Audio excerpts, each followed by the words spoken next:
দিন এই সময়ের মধ্যে আমাকে পড়তে হবে বা সেরকম কিছু। কি কি বিষয় ভালো লাগে তোমার?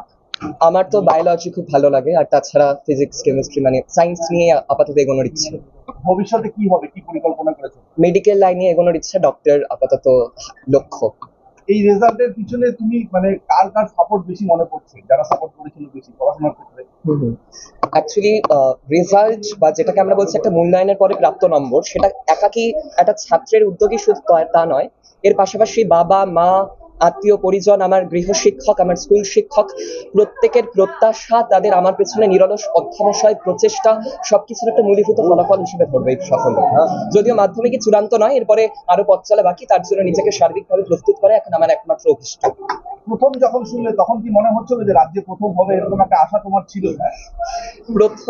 প্রথম 5-এ থাকবো ভাবছিলাম, মানে এটা আমার থেকে বেশি যারা আমার প্রতি প্রত্যাশী ছিলেন